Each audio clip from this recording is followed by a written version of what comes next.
You received a call from an inmate at the Department of Corrections. This call will be recorded and monitored. If you wish to block any future calls of this nature, dial 7 now.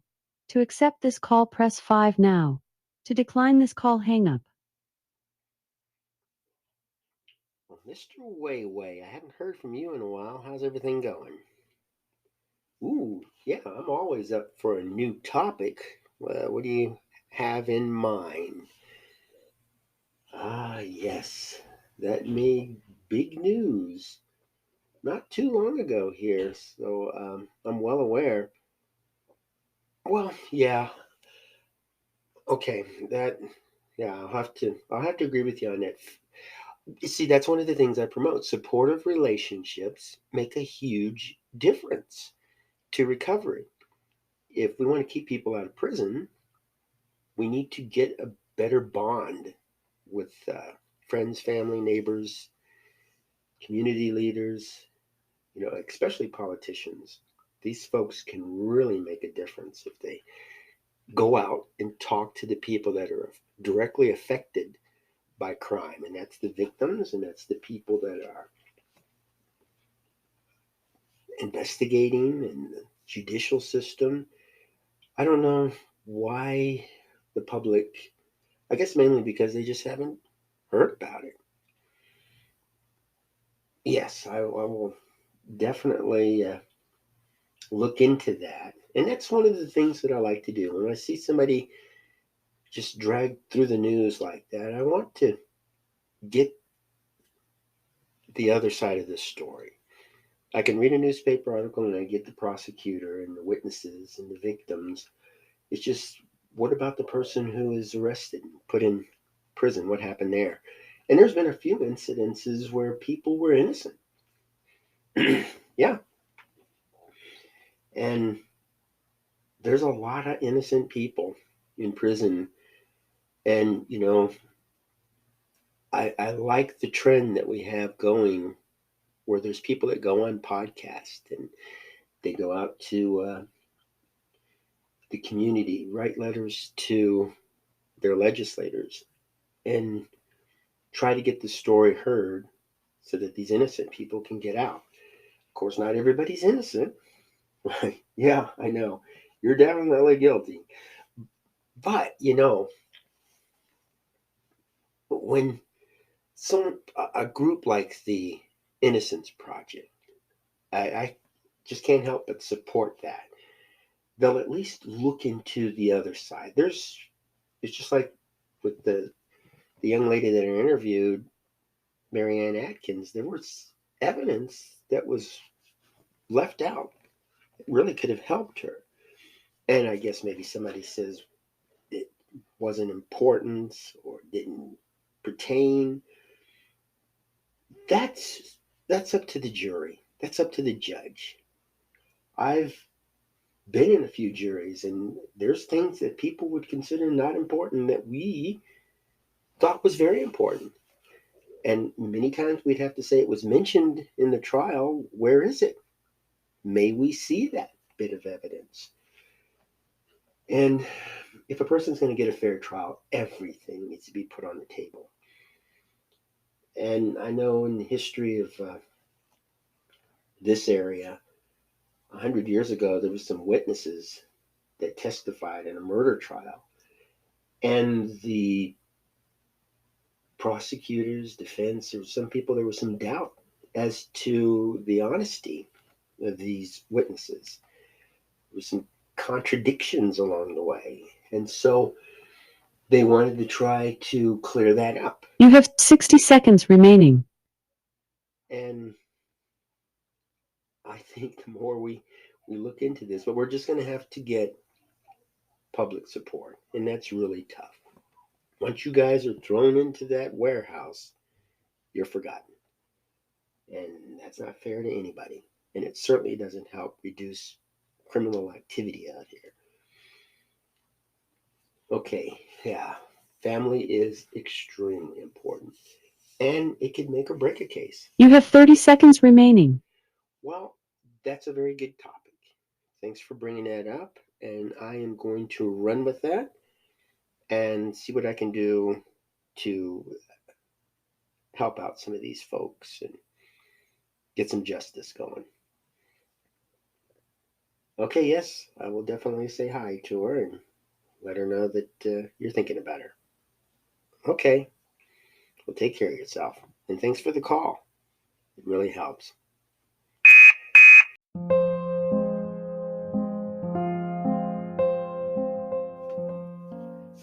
Well, hello, and welcome to AQS Inmate Call. And I am your host, Joel Wilborn, and this phone call is based on a news article that occurred. I mean, the event started in the year 2020, November 2020. And it's just something that is sitting with me. And it does definitely make a good point about family connections and some of the things I promote a lot, which is supportive relationships and how they can help bring down crime, but they can also create crime. There's always a dark side to some of the stuff that we do. And that's one of the reasons why people oppose the type of work that I do. It's more or less like I'm working with folks that should not be helped because of their crime and because of their potential to bring harm to others. Now, I guess one of the headlines was father allegedly killed daughter's boyfriend who sold her into sex slavery. Now, I have some insight on this particular story, so it kind of gives me a different perspective. Now, one thing I do greatly oppose is cancel culture. I don't think people should be immediately condemned just because there's accusations against them. That's not always true. You know, I could get up one morning to go to work, walk out, get into my car, drive down the road, get pulled over by police, and because I matched the description of a witness, could be thrown in jail. Now, like 100 years ago, in 1922, if this murder victim was a respected community leader or somebody that was just loved by the community, a group of people could have gone down to the jail, pulled me out, and hanged me. All because of hearsay. And I think people should at least be taken to trial. All the evidence presented in support and against. And then that's why we have the jury of the peers. People who understand what's going on, understand the situation, understand the impact, and are willing to look at both sides. Prosecutors aren't always right. Sometimes they miss it. And this is a good example of what goes on. Okay, now this father allegedly killed daughter's boyfriend who sold her into slavery. Now, it said a father has been arrested for killing a man who had allegedly sex trafficked his 19-year-old daughter. Now, at the time this happened, this murder, she was underage and she was dating the victim. And they said that it began in October of 2020, and this is what the police department was saying. And 60-year-old John Eiselman said that he found that his then juvenile daughter had been sold into a Seattle area sex trafficking ring by her boyfriend. And he told police that he believed Sorensen had sold his daughter for $1,000. And Eiselman was told that his daughter's boyfriend at the time, Sorensen, was responsible for the sale, according to the police department. And then he went out to Seattle and picked her up and brought her back home. Now, with teenage girls, it could go either way. I don't really hold children responsible for their actions. If I were to point the finger, I would be more inclined to point it at the community, the parents, relatives, anybody who could have guided these teenagers in the right direction. But a teenager is a teenager, and they have that spirit to go out and examine and try things. They're not quite adults and they're not quite children. So, things they may believe, they'll go out and act on them. And like Marianne Atkinson told me, she got a tattoo on her face. And I warned her, don't get that tattoo because you'll regret it later on. And she got it anyway. And then later on, she says, I want to have this tattoo removed. And I said, I remember somebody warning you against that. And she says, yes, but I had to find out for myself. And that's a standard answer, and like Judge Judy said, if a teenager's lips are moving, then the teenager's most likely is lying. So when teenagers go on trial, we automatically assume they're lying. But what if this teenager is your daughter who says, my boyfriend sold me into sex slavery and that's why I was caught up in all of this? Of course it's going to enrage him. It would enrage anybody. And when this story came out, that's what the public heard. And so, of course, they're supporting this man. It was like, wow, you went after her boyfriend who sold her into slavery. And even though that's a crime, you can't just take the law into your hands and go out there and do that. Even though he didn't have a chance for a trial, he goes out and kills him, so the community backs it up. Now, I'm not going to do this cancel culture thing. I'm not going to throw any judgment on him. That's just the story. And I happen to know somebody who's a very strict parent. She doesn't want her children getting involved in any of this nonsense that's going on in the world, and she wants to try to protect them the best she can. They happen to know this young lady that was telling her father that she was sold into slavery. And it's more like they went to Seattle, they came into some money, bought a car, went to Seattle, got stuck, and her way of kind of getting out of the I did something wrong is just to lie.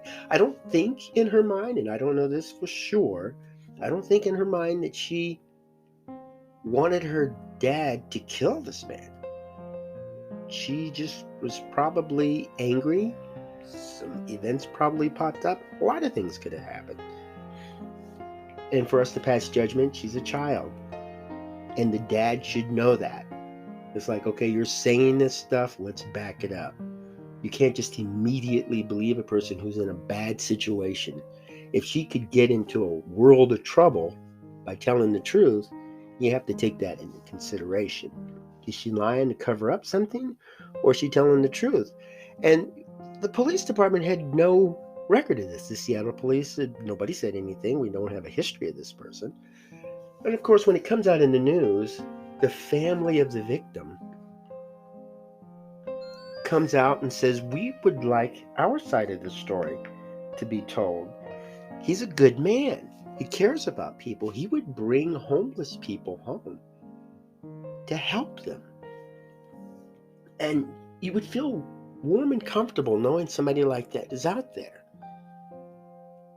And they said it's not fair that he was treated like this, and that this guy who viciously murdered him, and I'm not pointing fingers again, but the person who actually committed the crime is being held as a hero. And of course, the family's getting, the pushback from the community. People are calling them, emailing them, writing letters, just very, very, very bad things are being done because they believe this guy was guilty and deserved to die. Now, of course, as the investigation goes on, which is what the police department is supposed to do, and I'm thankful they did that, they couldn't find anything to back up what the dad was saying about the murder.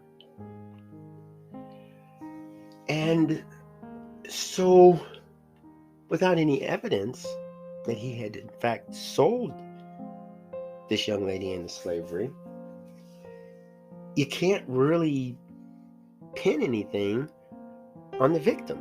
So it goes back to the person who actually committed the murder.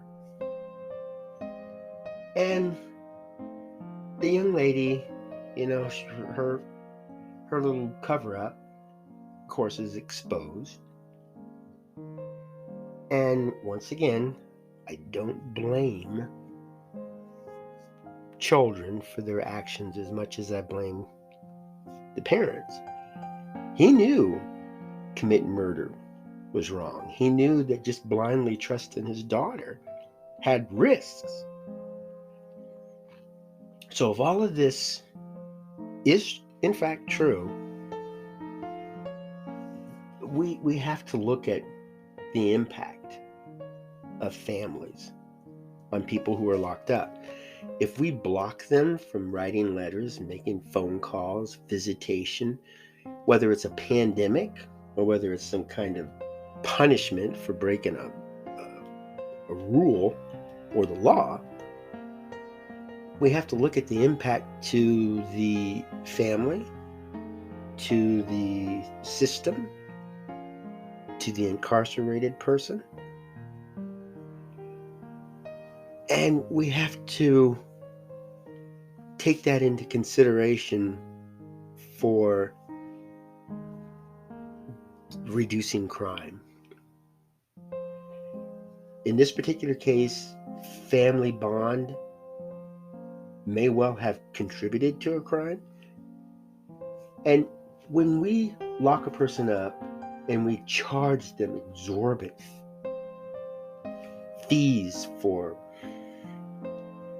telephone calls and e-messaging and buying them products, like a tennis shoe so they can work out in the gym, and then we come out and say, this is ridiculous, we're stuck with this, it's like a monopoly, and then everybody's like, well, they did the crime, so they have to deal with this. What's that do to the children? What kind of message are we sending to our young folks, people in grade school and high school? We're telling them that if a person's mother commits a crime for whatever reason, goes to prison, we should not have any care for the children. If they get mocked and beat up in school by their classmates, maybe even by teachers, should we just allow that because it doesn't matter? That kind of stuff, I don't know. It doesn't sit right with me.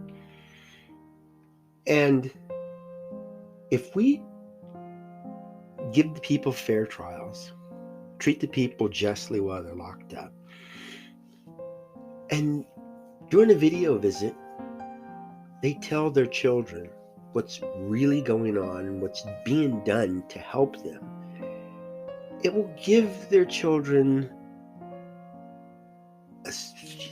a nice feeling, let's say. Mom's locked up, but mom's getting good medical treatment, and mom's being rewarded for following the rules and adhering to policy, and that her time is being reduced and she'll be out soon. You ever see those videos where parents come back from a military deployment and see the excitement of the kids? If we bash the kids because their parents are overseas, it goes back to the old saying, if you call a person stupid enough, they're going to believe it. You're a bad person because your parent is in prison. I don't think that's fair. And I do understand that a family bond is strong. It could help them rehabilitate. It could cause them to commit a crime. We need to strengthen family bonds. We need to understand that each person is an individual and has different obstacles in their way. And it takes some time to clear them. And if a person is in prison for 5 years, we could do it. We could help remove those obstacles, or at least get to the point where they can overcome them on their own, which is really what we want. Now, I'm not sure about this man and how he feels. Did he really feel bad when he found out that his daughter had lied to him? If that, is in fact what happened, does she feel bad? Does he despise somebody somewhere? Does he feel sympathy for the family? I do know that when people go to prison, there's trauma that's created because of the crime. I've talked to a lot of folks that say, yes, I feel really bad about the crime I committed. And I feel exceptionally bad about the victim's family. And in some cases, the victim. They want to reach out, apologize. What can you do? There's only so much a person can do after committing a crime. In some cases, it does help. Other cases, it just adds fuel to the fire. So we have to understand when a person's locked up, there is trauma, automatic. We have to understand that the people are reaching out to try to do something to make amends. Compensate. I don't know. And that's where we need to open that line of communication. There's some things that can work in general. If a person is away on vacation, come back and their house is ransacked, then maybe the people, after they're caught, the people that actually did it, compensate them somehow. And that might make them feel happy. And maybe that could be put on the table. It's like, this is what you can do. You can give financial compensation. You could work and pay them back. In this particular case with the young man who was brutally murdered, he was found in the accused fiance's car. And the car had been towed. And then some burglars went by, ransacking through the car and found the body. These are people committing a crime, and they stumbled upon another crime, which helped to lead to an arrest and a trial. So, how many instances can you think of where a person commits a crime to help solve another crime? We all work together.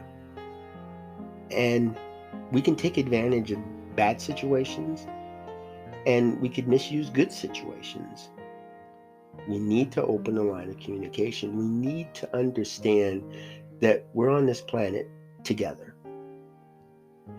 And even though it's not directly in your family, something could pop up. There's no guarantee that somebody won't get affected like this family did in this community. This can be dealt with in a positive way. Supportive relationships are very important. People can make or break. There's a lot of people that would be better off, like on equal monitoring or alternative sentencing. They can do more for our community. But the one thing that's important is when people get out, they need somebody to look to help them. Hopefully somebody who's been there. I know what you're going through right now, and it's not just words. They really do know what the person's going through. So let's see what we can do. Well, thanks for listening, and I hope you'll tune in to my YouTube channel, the Joel Wilborn channel. Tune in to Oxyword. Watch some of those videos. Listen to some of those folks give advice to us and see how much they want to help us. And then reach out to them. You'd be surprised at getting the other side of the story. It's not as bad as you may think it is. At least I hope you don't think it's that bad. Go out, have yourself a wonderful day, and make beautiful memories for tomorrow.